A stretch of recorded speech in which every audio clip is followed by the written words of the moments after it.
Okay, welcome back. आज हम लोग स्टार्ट करने वाले हैं एक अपना जो हेलो एल्केन और हेलो एल्केन का चैप्टर है उसके बारे में। ठीक है, तो ये जो ऑर्गेनिक केमिस्ट्री है ये एक्चुअली थोड़ा सा टिपिकल पोर्शन पड़ जाता है। ठीक है, 12th के लिए कुछ बच्चों को बहुत ही अच्छी तरीके से ऑर्गेनिक समझ में आती है, कुछ बच्चों को थोड़ी प्रॉब्लम होती है। ठीक है, तो ऑर्गेनिक में एक्चुअली क्या है कि टोटल रिजेंट्स का गेम है। रिजेंट्स अगर आपको पता है तो फिर रिएक्शंस हो जाएगी, अगर रिजेंट नहीं पता है, बेसिक्स नहीं क्लियर है, तो फिर आपसे रिएक्शन नहीं होगी। क्योंकि इसका ऑर्गेनिक का मतलब ये नहीं होता है कि आप कहीं पर भी कुछ भी लगा दो और प्रोडक्ट बन जाए। ठीक है, so first of all we have to just focus on the halo alkanes. Substitution reactions के बारे में। सब्स्टिट्यूशन रिएक्शन दो टाइप की होती है, न्यूक्लियोफिलिक और इलेक्ट्रोफिलिक। ठीक है, और एक फ्री रेडिकल सब्स्टिट्यूशन भी होती है। तो एरोमेट जो जितने भी ये जो हेलो एल्केन होते हैं, जो एरोमेटिक कंपाउंड नहीं होते हैं, डिफेक्टिव होते हैं, वो सभी कैसे रिएक्शन देंगे? Nucleophilic substitution. ठीक है, न्यूक्लियोफिलिक सब्स्टिट्यूशन क्यों देंगे भाई? एल्काइल हैलाइड है कोई भी, ठीक है, तो वो क्या करेगा? एल्काइल हैलाइड न्यूक्लियोफाइल, कोई दूसरा न्यूक्लियोफाइल क्या करेगा? इसके न्यूक्लियोफाइल जो एल्काइल हैलाइड होगा उसका न्यूक्लियोफाइल होगा, उसको हटा देगा। अब एल्काइल हैलाइड का जो न्यूक्लियोफाइल होता है वो होता है हैलोजन। ठीक है, हैलोजन पे क्या होता है? नेगेटिव। नेगेटिव चार्ज वाले को ही तो न्यूक्लियोफाइल कहते हैं, या तो लोन पेयर हो या नेगेटिव चार्ज हो या फिर कुछ और। ठीक है, इस तरीके से उसको हम कहते हैं न्यूक्लियोफाइल। तो ये न्यूक्लियोफाइल क्या करेगा? इस न्यूक्लियोफाइल को यहाँ से रिमूव कर देगा। इसी टाइप की जो प्रक्रिया होती है उसको हम कहते हैं न्यूक्लियोफिलिक सब्स्टिट्यूशन रिएक्शन। ठीक है, तो ये जो हेलो एल्केन होता है और दूसरा हेलो एलीन होता है। हेलो एलीन क्या होता है? बेंजीन इनके साथ जब हैलोजन जुड़ी होती है। ठीक है, ध्यान से समझना इस चीज को। हेलो एल्केन्स में न्यूक्लियोफिलिक सब्स्टिट्यूशन होता है because there is only single bond between the nucleus, I mean nucleophile and carbon. Carbon और न्यूक्लियोफाइल के बीच में सिर्फ सिंगल बॉन्ड होता है, ब्रेक हो सकता है आसानी से। जबकि इस वाले केस में क्या होता है कि अगर कोई न्यूक्लियोफाइल इसको हटाने की कोशिश करता है तो वो एक्चुअली नहीं हटा पाता है। क्यों नहीं हटा पाता है? क्योंकि इसके बीच में रेजोनेंस की वजह से पार्शियल डबल बॉन्ड कैरेक्टर आ जाता है। ठीक है, तो पार्शियल डबल बॉन्ड कैरेक्टर की वजह से जो हेलो एलिन्स होते हैं वो न्यूक्लियोफिलिक एडिशन रिएक्शन परफॉर्म नहीं कर पाते हैं। ठीक है, बहुत ही माइल्ड केस में करेंगे, जो कि हम लोग याद रखेंगे, गाउस प्रोसेस वगैरह होता है तो उसमें होता है, वैसे जनरली नहीं होता है। ठीक है, तो कुल मिलाकर के रीजन क्या है? Because there is partial double bond character, जबकि हेलो एल्केन में डबल बॉन्ड कैरेक्टर नहीं होता है, इसीलिए न्यूक्लियोफिलिक सब्स्टिट्यूशन में देखने को मिल जाता है। तो चलिए स्टार्ट करते हैं अपना टॉपिक। न्यूक्लियोफिलिक सब्स्टिट्यूशन के बारे में हमको मैकेनिज्म के बारे में बताना चाहिए। न्यूक्लियोफिलिक सब्स्टिट्यूशन में दो टाइप की मैकेनिज्म आती है। एक होती है आपकी SN1, ठीक है, SN1 न्यूक्लियोफिलिक सब्स्टिट्यूशन रिएक्शन। इसको क्या कहते हैं? SN1 को इसको कहते हैं यूनिमॉलिक्यूलर। ठीक है, यूनिमॉलिक्यूलर न्यूक्लियोफिलिक सब्स्टिट्यूशन रिएक्शन। ठीक है, न्यूक्लियोफिलिक सब्स्टिट्यूशन को मैंने ऐसे लिखा हुआ है। अब इसमें होता क्या है? इसमें क्या होता है कि कोई भी जो हेलो एल्केन होगा, पहले तो कैरेक्टरिस्टिक्स, पहला तो पोलर प्रोटिक सॉल्वेंट की प्रेजेंस में होगी, ये रिएक्शन होगी ना, मतलब कुल मिलाकर के मैकेनिज्म होती है। न्यूक्लियोफाइल होता है वो एक ही स्टेप में भी हट सकता है, दो स्टेप में भी हट सकता है, तो उसके लिए एक मैकेनिज्म होती है, प्रोसेस होती है, तो उन प्रोसेस को हम देख रहे हैं। ठीक है, तो पोलर प्रोटिक सॉल्वेंट होना चाहिए। SN1 रिएक्शन एक होती है SN1 मैकेनिज्म और एक होती है SN2 मैकेनिज्म। SN1 में क्या होता है कि पोलर सॉल्वेंट लेते हैं, पोलर प्रोटिक सॉल्वेंट। ठीक है, पोलर एंड प्रोटिक सॉल्वेंट। ठीक है, यानी जो हम सॉल्वेंट यूज कर रहे हैं वो पोलर प्रोटिक होना चाहिए। दूसरा क्या होना चाहिए कि जो हमारा न्यूक्लियोफाइल होना चाहिए वो न्यूक्लियोफाइल शुड बी स्ट्रॉन्ग। ठीक है, शुड बी स्ट्रॉन्ग मतलब कि ऐसा न्यूक्लियोफाइल होना चाहिए जो आसानी से इलेक्ट्रॉन दे दे। जो आसानी से इलेक्ट्रॉन देगा वो अच्छा न्यूक्लियोफाइल, और आसानी से इलेक्ट्रॉन कौन देगा? जो लेस इलेक्ट्रोनेगेटिव होगा वो अपने इलेक्ट्रॉन आसानी से दे देगा, तो वो अच्छा न्यूक्लियोफाइल। ठीक है, इस तरीके से हम लोग गेस करेंगे, न्यूक्लियोफिलिसिटी ऑर्डर भी पढ़ेंगे, लेकिन उससे पहले कि ये प्रोसेस होता क्या है उसको हम ध्यान से पढ़ते हैं।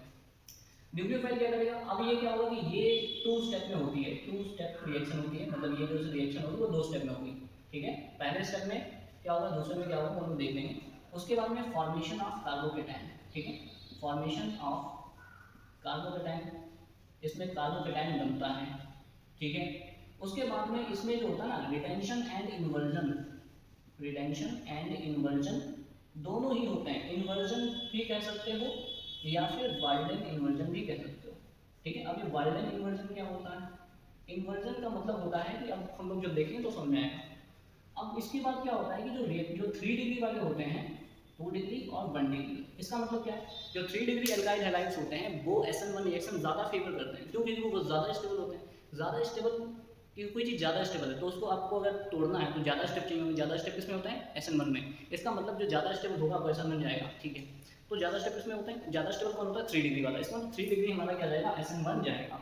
ठीक है, 3 डिग्री हमारा SN1 रिएक्शन फॉलो करेगा। उसके बाद में आ जाओ तो SN1 रिएक्शन जो है उसमें होती क्या है? जैसे हम कोई एग्जाम्पल ले रहे हैं, ये हमारे पास है और एक कोई न्यूक्लियोफाइल है यहाँ पे, तो न्यूक्लियोफाइल, ये न्यूक्लियोफाइल क्या करेगा, इस न्यूक्लियोफाइल को हटाएगा यहाँ पे सिंपली।